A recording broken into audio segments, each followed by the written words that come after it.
Also, I just kind of noticed that the cotton candy ray gun here has a typo in it.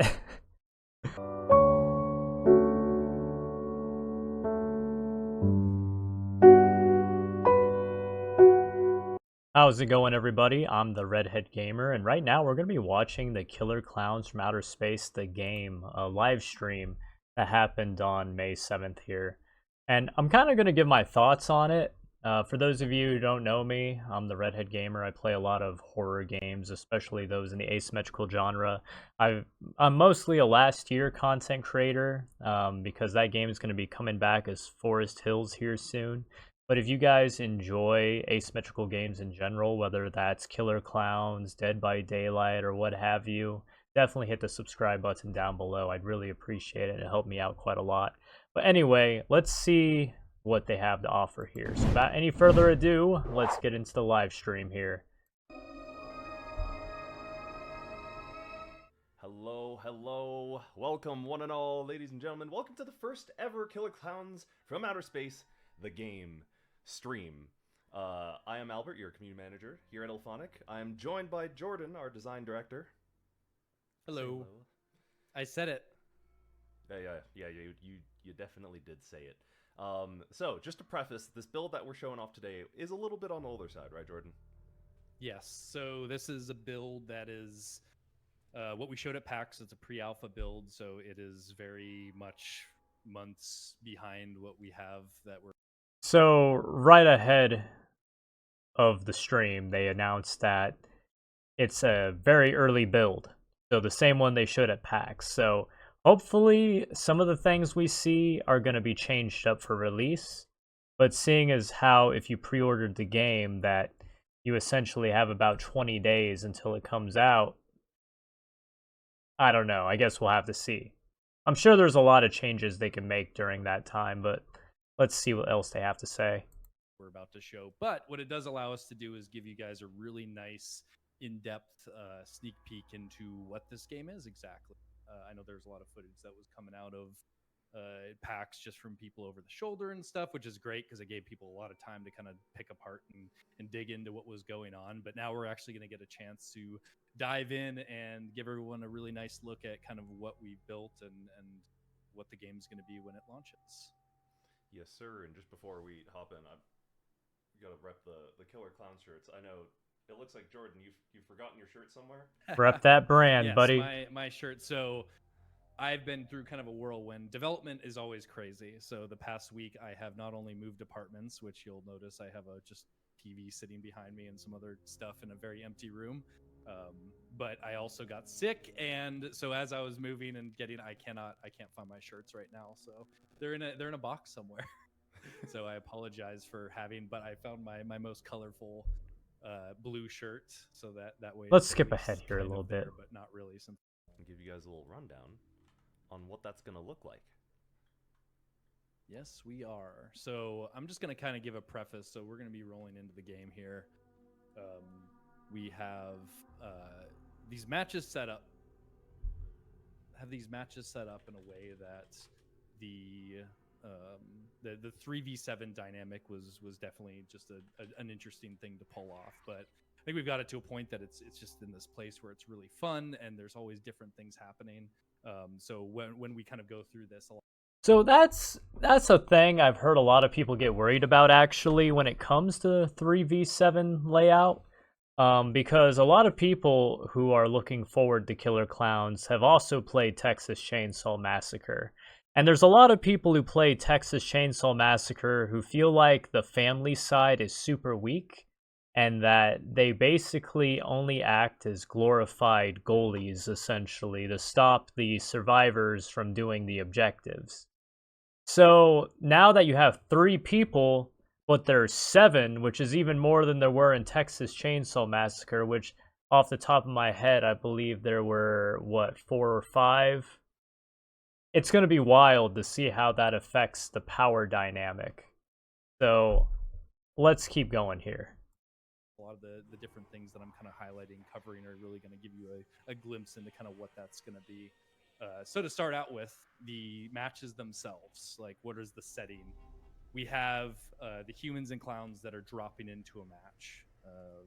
They are in the middle of an invasion. Basically, the clowns are there obviously to track down and find and harvest the remaining humans that are alive, and we have the humans that are then trying to escape. So this is all happening in the course of 15 minutes, and at the end of that 15-minute time, the clown apocalypse goes off. So this is basically our way of saying the match is over. This is it. I can get into a little bit more details with that later when we actually see it and kind of encounter it. But that's basically what the play is geared towards for the match. I personally like that setup and the idea of a sorry, I can barely keep a straight face when saying it, but a clown apocalypse. Mostly because like everybody remembers the early days of Dead by Daylight, for example, before the countdown timer at the end of the match was added, right? Because a lot of times what would happen is like a lone survivor, the last one, would usually find a way to hold the game hostage, or the killer would as well. Sometimes you'd have like a survivor who would just hide in a locker for like hours on end, or you'd have a killer who would basically just slug you and essentially just kind of stand over you and basically make your life a living hell for like the next 30 minutes until you bled out. Not a very fun experience, so I'm very happy that Killer Klowns is adding a timer to their games in order to keep things going. 15 minutes should be enough time too to have a lot of action and also just kind of get some sick gameplay off. Yep. So give me one the second clown to side. switch it over. I'm just making Oh wait, sure. yeah, until You can actually keep have talking. I'm just gameplay. making sure my I'm also settings are gonna okay. like get over to your position too. Yeah. Just want to make sure. We can be in the same vicinity of each other when we're beginning to break down the individual. So we're going to start off with a match here. Like I said, going over the clown side, we're going to kind of jump into the different mechanics and walk you through kind of how you're supposed to be approaching the match and kind of some tips and tricks on that. And then we will walk through the human side and kind of give you a glimpse into how you're supposed to be surviving the invasion. Mm-hmm. And then in the very end, we will just play like this. So first of all, just kind of initial reaction. A lot of people I know have kind of freaked out about the UI of Killer Klowns. And honestly, looking at the UI right now, I don't think it looks too bad. I feel like it's pretty basic, actually, even though it looks nice. I mean, you have like the amount of clowns who are, up and about. You have the timer for the match. You have the human counter. Top right, I can't tell what those are because of this dumb thing here, the intended for certain audiences. But it looks like those might be perks or something. Can't really tell at the moment. And then bottom right appears to be your inventory. So he currently has this, looks like a gun equipped, and that's what's, highlighted. And then you have your basic health bar and your stam bar, and also in the bottom left corner there appears to be abilities. Number 1 looks like a jump of some sort. Number 4 is the balloon dog, which they've teased in some of their videos and teasers on their Twitter. And then number 3 appears to be some sort of heal ability. And then number 4 appears to be the heal ability as well, but it's blacked out, and I don't know why. Maybe they have 2, and when they use 1, they'll be able to use it again, or maybe there's something they need to do in order to upgrade that. But I guess we'll have to see. This has been something that we have been having an absolute blast playing internally, just because of a ton of fun. I mean, it's just one of those things where there's just so many things that have come together to make every match unique and different and interesting and fun, and just having that all coded in this vibrant, enjoyable, like fun, terrifying, like it's just all it's the above, literally all the other. Hey, whoa! Watch where you're swinging. Get out of my way. Okay, so clowns. Yeah. So we started have... off. You mentioned the 15-minute timer. Yep. And we have the cotton candy cocoons kind of all around. Is that what you wanted to start off? You know what? Oh yeah, I'm gonna say, like, as a clown, you're getting into the match. Like, the humans are there obviously, but they're gonna be sneaking around and stuff. So you'll notice that there's cocoons left over from the earlier portion of the invasion. Let's see if we can track one down. Oh, you got one right here. Sweet. So yeah, there are stray cocoons scattered around that exist. They're randomly placed in different spots. They're just kind of all over the place. And as a clown, it's definitely a very beneficial thing to go and find those early to begin hooking them up to what you see here, which is a Lackey generator. There's 4 Lackey generators on the map, and each Lackey generator has 4 slots, so there's 16 total. What this does as you're hooking these up is it begins to spawn Lackey helpers, little NPCs that will pop out here in probably about 15 seconds if I'm looking at that timer right. And they patrol the map. They begin looking out, and the amount of Lackeys that are spawning at each generator are dependent on how many cocoons you have hooked up. So as we fill a Lackey generator up, it spawns up to 4 of them. Oh, Here's one. Hey, buddy. Little homie. Okay, so I actually like that. A lot of people, I'm going to be using Texas Chainsaw Massacre a lot because a lot of the people I know who are very interested in this game have played Texas Chainsaw Massacre and are kind of hoping for this game to be like, you know, the one that takes over basically. But having minions or NPCs that assist the killer's side, or in this case the clowns, will be very useful, I feel. Especially if you can kind of generate them all across the map. That'll create some good map pressure and basically just make it harder for the humans to just simply rush an objective if a clown isn't there. However, I'm kind of curious as to how strong these lackeys, as they call them, are. Like, are these guys like one-hit kills, or how tough are they exactly? And if they do damage, like how much damage do they do? So he's gonna go out and start looking. So yeah, the 4 generators on the map, they're positioned randomly again, like a big thing about this game. Like, we wanted to keep randomization to gameplay elements at a high level to make sure that these things play out differently each time. I'd be very curious to know too, like, how does that randomization work per se? Like, are there preset spawn points where the generators will spawn at? You know, so like, will I be able to memorize where all the generators could possibly spawn, I guess is my real question if I'm playing as a human. Because if that's possible, then this randomization they're talking about, I don't really feel like it'll be too beneficial. Because if you can just memorize all the spawn locations, you know where they're at, basically, and you'll just rush those areas right off the bat if you have good map knowledge.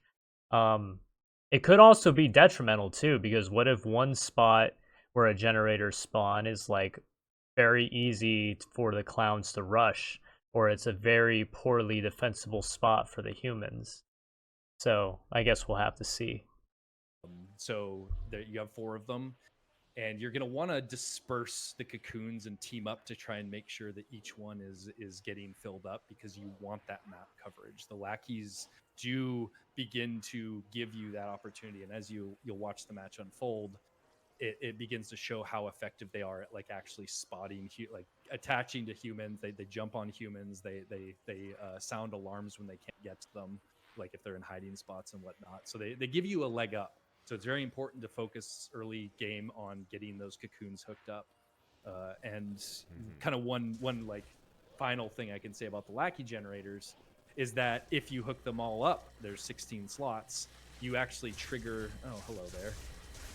Speaking of which, let's get a second cocoon in. Yeah, let's just get this cocoon so I can hook it up and show off what's. I've got this one, Albert. Oh wait, okay. You're sharing the screen, so. But what you'll see that pops up on Albert's right-hand side of the screen is a tracker of how many cocoons there are, because once you do reach, well, sorry. That's Aaron, a dead cocoon. Yeah, Aaron is not dead yet. So one thing I'll call out here is when humans are cocooned, they will have a suffocation timer.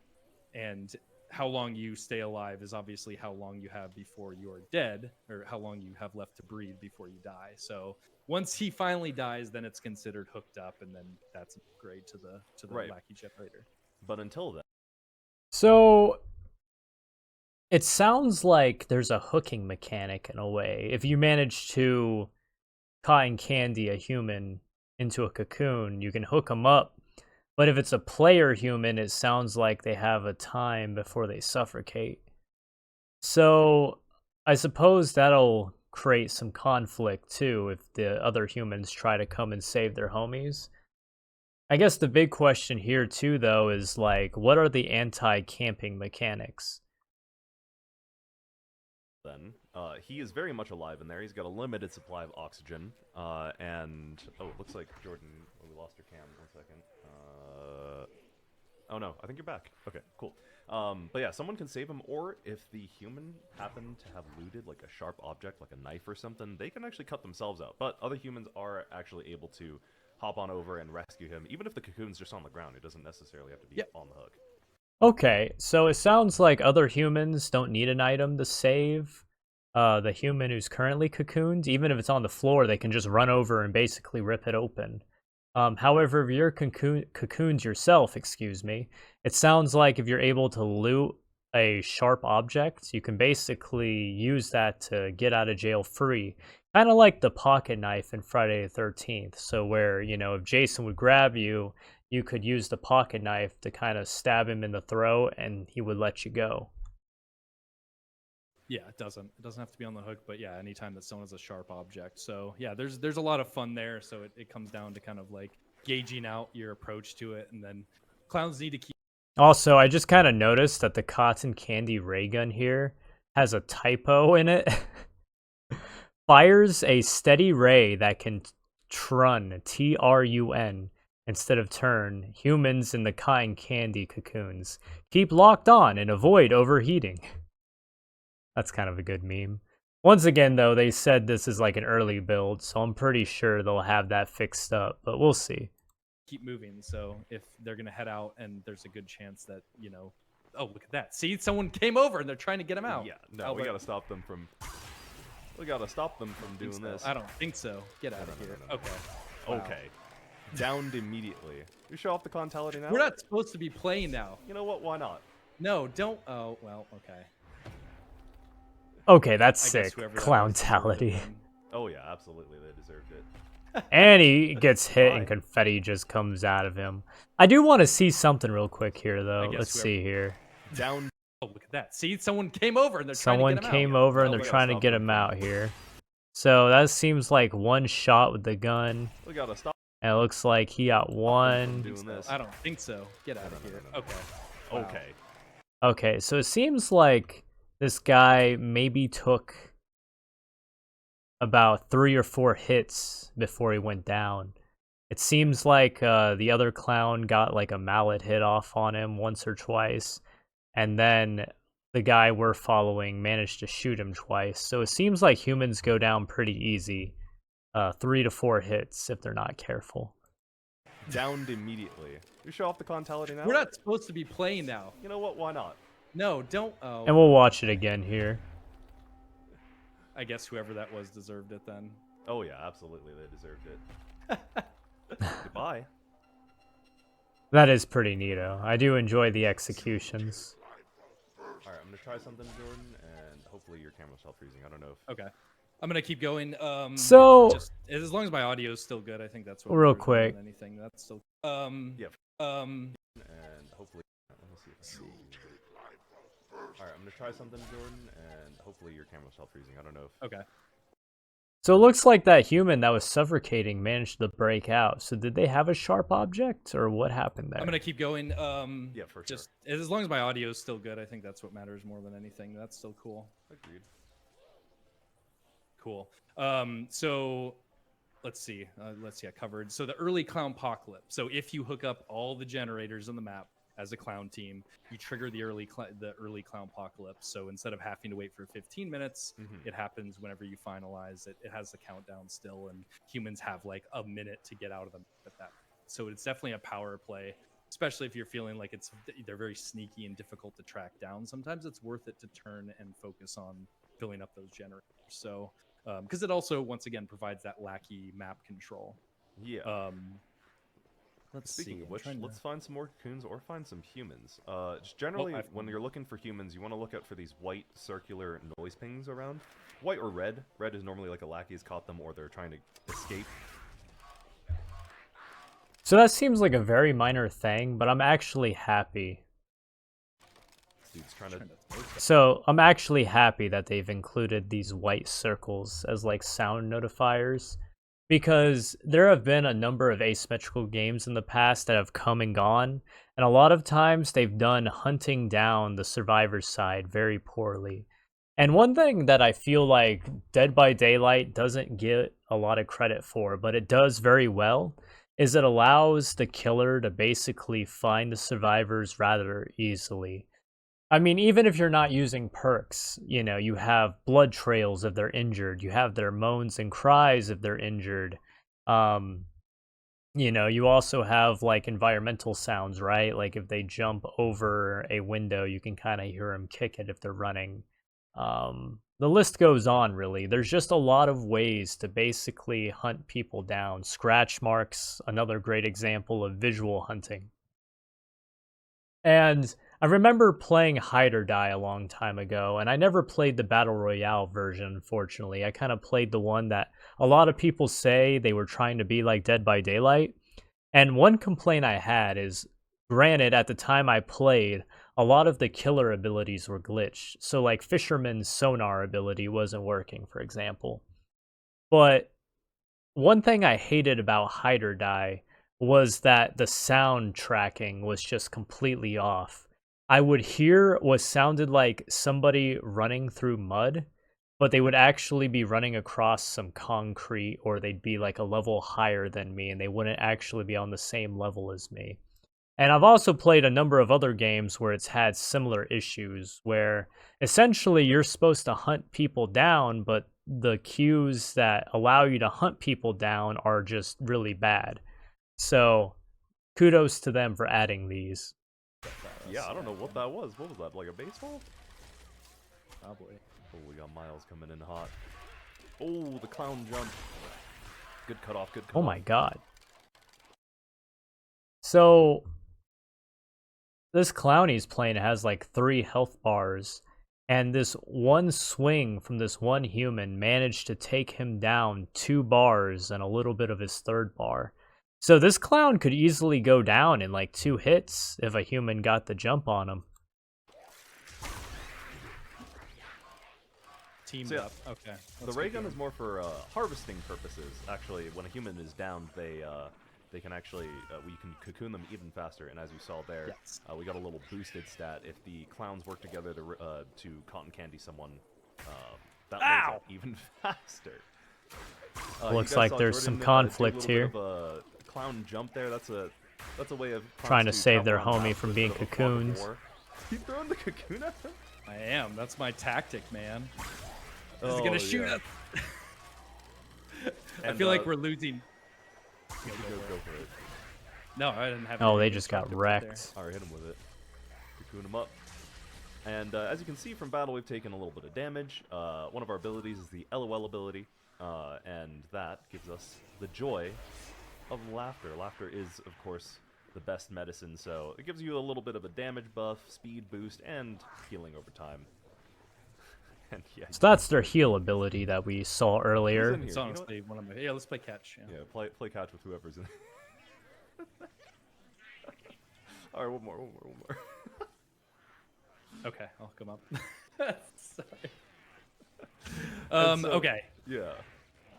So yeah, discovering humans is very much a noise-based thing. So when we are kind of going over the specifics in the human side, we can kind of explain the different things that generate noise. Mhm. But on the clown side, visually, you are tracking the little white dots, and then you also get. I think you got that too, Albert. We get pings as well when humans mess up at the minigame QTs, or are jumped by a lackey, or are alarmed by a someone's lackey. failing a skill check over here by the carousel. Yeah, you're getting those notifications. They're brief, so you got to kind of keep an eye on them, but they do give you the opportunity if the humans mess up. To Oh my track god. them down and actually jump into.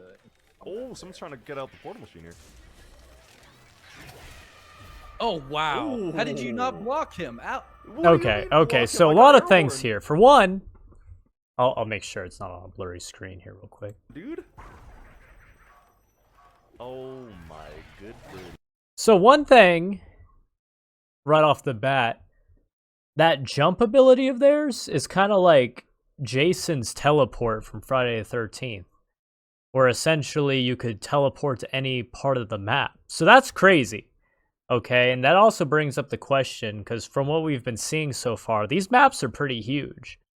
So having a human on one end of the map doesn't make them safe, because it seems like the clowns are just able to teleport to their location if they give a notification off or something like that. Number two, the escapes seem super easy. I don't know about you guys, but let's watch this again. He lands, Jump into and then it seems like obviously they got there at the very end. It seems like he already repaired this portal gun or what have you. I'm sure we'll see how exactly that works on the human gameplay side, but let's watch this again. Yeah, I mean, all it took for him to escape was to essentially just run into the portal once it opened up. There was no mini game or anything. That's like super easy. It seems like once the humans get stuff off, they're easily able to escape. But let's continue watching. Maybe it's just this escape. Oh, wow. How did you not Ooh. block him? Ow. What do you mean block him? I got air horn, dude. And it looks like the air horn item Oh allows my humans to stun the goodness. clowns. Okay, And this so, guy a just big got... thing about the map is This for guy the just clowns got to actually succeed jumped. is keeping track of the escape Like a objective. chump. So like I was talking about these earlier, it's extremely crucial to have map control as the clown, just understanding where things are. Things, once again, like I had mentioned, we went to great lengths to get all of the gameplay objectives and items and things randomizing constantly. So every match you're jumping into on the match, they're in different spots, different configurations, like different placements, so that it's never the exact same layout each time. So it's really important to move around the map and find where things are. And as you can see, we're able to cotton candy the objectives to give that extra interaction where humans are coming up and clearing cotton candy, and they have the QTs pop, so they have that risk of making more noise. So it's definitely a control thing, and you want to be able to kind of move through and keep that stuff under control and covered, and just knowing where it's at's very valuable too for when the time. Obviously, this is a dev stream where they're just kind of explaining things and going over the mechanics and the gameplay and all, but like, there was literally... Let's see here. No, there's definitely going to be some eagle-eyed people in there. Big. Okay, I think I might have accidentally skipped ahead, actually. But, as you can see here, I'm sure you all saw this Get too. all of the gameplay objectives and items and things randomizing constantly. So every match you're jumping into. But there's a human right here in this little concession building, and they're just... on the match, like standing there, and they're like moving around back and forth, like different placements, so that it's never the exact same layout each time. Yeah, then they start crouching around the map and find where and then they threw something even, and they're just like completely oblivious to it, or they're too busy explaining to really care. Where humans are, and then they run out here. See, yeah, they go around this corner here, and it looks like they grab something of making more noise. So it's definitely a control thing, and you want to be able to kind of move through. And somebody got revived. Maybe they revived them somehow. And just knowing where it's at's very valuable too for when the time comes. So. And speaking of coverage, we've killed a fair few a bit of humans, but I think the chat, there's definitely going to be some eagle-eyed people in there. Big pop-up saying dead humans have been revived. I know this has been a question I've seen a couple times, just on socials and Discord. But yeah, clowns, when you get downed, clowns can be downed with weapons. They can only be killed with a sharp object, or say like a firearm, if humans are lucky enough to get one. Humans, however, once they're dead, they've only got a one-time respawn resurrection machine that's located somewhere on the map, and that, is that, speaking of which, I don't think we kept track of that, and the humans are back. Although they've only got about 3.5 minutes to find a good escape for them. So it sounds like clowns have unlimited respawns, but if they go down, they can only be killed if they get stabbed with a sharp object, or if they get shot at with a firearm. Meanwhile, the humans, if they die, only get one respawn, and basically the other humans have to go to that respawn machine or point on the map to do it. Yep. So we're still advantaged here, even though we're not like actually playing right now. But this will all come into play. Where are we at right now? Okay, and yeah, they just confirmed it there. Obviously, they're just going through mechanics and gameplay. Let me make sure we're kind of covering. You had already hit on the clown-talities a little bit, but Yeah, sure, the wow. secondary weapon. So like you Clowntality. get the choice of having you get one of the cotton candy ray guns, which is used for cotton candy cocooning people, and then you have a secondary weapon, which is usually around killing. There's some that are a little bit have some different things tied to them, but for the most part, it's about Okay. getting the What's humans going on down here? onto the ground to cotton candy easier, or you can just keep wailing on them and die. So Okay, that's, so definitely not worth as much because so far the escapes kind of have me worried because it seems like once the escape is fully repaired, there's no sort of counterplay to it. As we saw earlier, the portal gun, all they had to do was run into the portal that was created, and then like right here, the boat. some different things tied to them, but for the most part, I it's mean, about look at getting that. the Like, he's shooting him humans on the down dock, onto but he ground to just cotton jumps candy into the boat, even though he got stunned by the other one there, Miles. easier, or you They're can just keep able to wailing on them escape just and like die. that. So that's And that just kind of seems like it could be a problem later on down the line, especially at like higher tier play. Because it doesn't really seem like there's a lot of counterplay other than goalie protecting the objectives and hoping that they don't manage to 100% them. It'd be like playing Dead by Daylight, for example, and getting a generator to 100% and then just automatically being able to escape through a hatch which spawns right next to the generator almost. I don't know. Obviously, like they said, they're not playing for real, so they haven't been cotton candying the objectives in order to slow it down or anything like that. But to me, if it's just a straight run to the exit like that, I feel like that could be problematic. definitely not worth as much because clowns are very much about getting the cocoons and really bolstering their food supply. So that's an important part of really kind of succeeding in this. So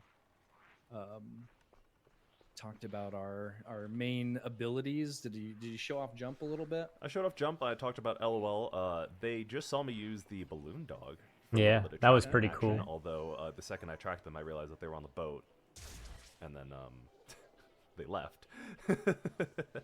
So what's your ability that you've got on? So I've got the finger lure, or it's our hypnotic lure. It's basically Jumbo's ability where he's able to lure the humans towards him and give them a whack. So it's definitely Let's go find a human to test it on. yeah. I'm going around. So we got 2 minutes till the clown apocalypse. We're doing more of a clown tutorial, but I still would like to not let a couple of these humans escape. I don't think that's gonna happen. We'll see though. A minute and a half Use your balloon dog. What are you doing? You're the one It's that's on supposed to be cooldown, helping 3 us. seconds, bro. Oh my goodness. Okay, here we go. Okay, come on, buddy. Show us the way. Oh, we were right over here. Jordan, Where? around the corner. Oh, cut him off, cut him off. Yep. Miles, this way. Oh, he's running out towards the Over carousel. here. No, come back this way, Albert. Wait, what? We found 2 more. Oh, there's another? Yeah. I was trying to. There was a couple of them over here, so I went this way. Okay, there's one. Just have to get into position. Yep. And so we're at a minute left at the 30-second mark. For those of you guys who... Oh, nice lure. I'll talk about that in just a second. And you can see Oh, damn. how good They that just track is. wrecked that guy. Jordan, hit him with it.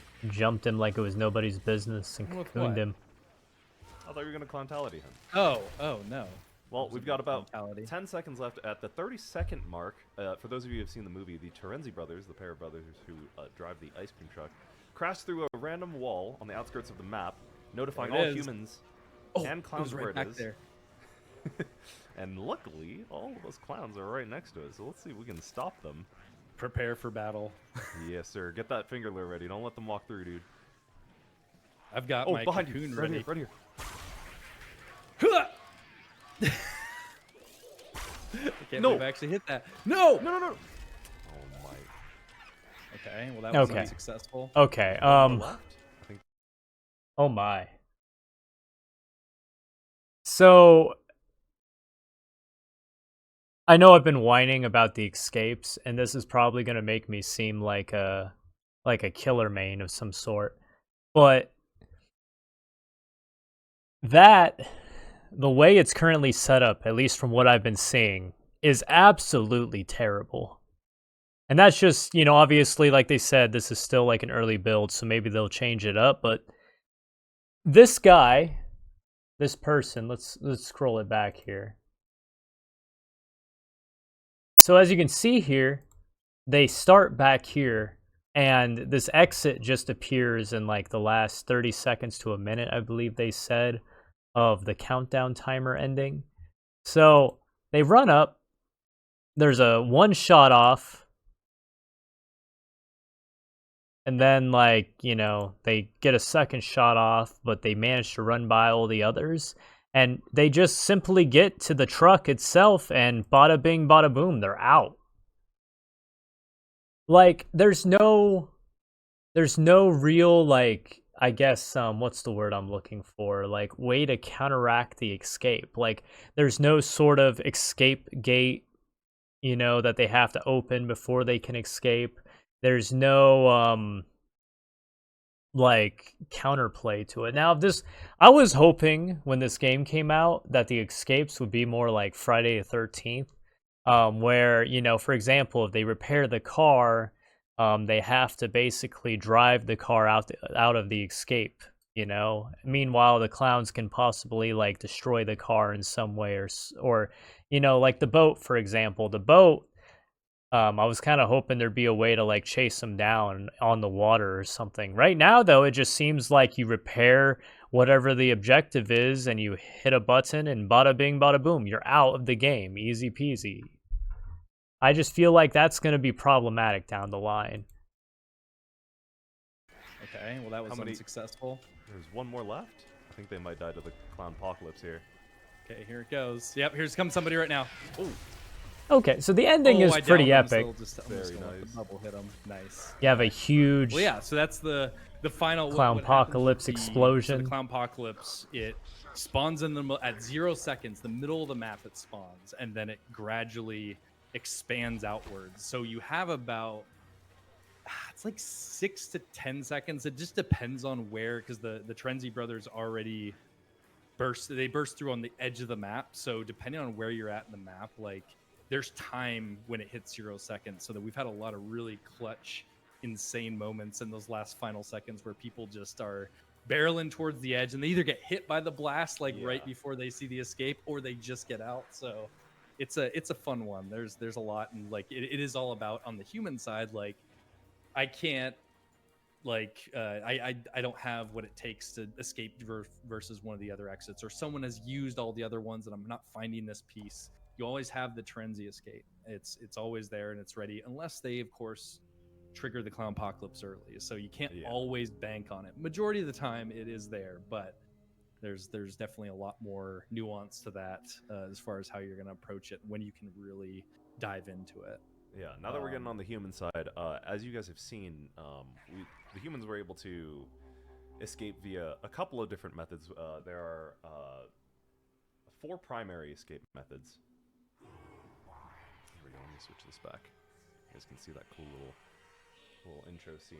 But yeah, there's the boat that you guys saw, the portal machine that you guys saw. There's a bridge somewhere around the map on the outskirts, and within the map, closer towards the, well, not on the outskirts, is the bunker. Okay, so I guess a few takeaways from the clown gameplay side. It seems like escapes are too easy. Maybe I'll change my mind once we look at some human gameplay here, but so far it just seems like once you get the objective done, as I've been saying, it's just an easy get out of free card, basically. The other thing I'm kind of curious about is, why would I cocoon a human over just executing them with a clowntality? Because it seems like the sooner you can get somebody out of the game, the less pressure you'll have on you. And granted, having another human hooked up to the cocoon machine might be useful in order to generate more lackeys.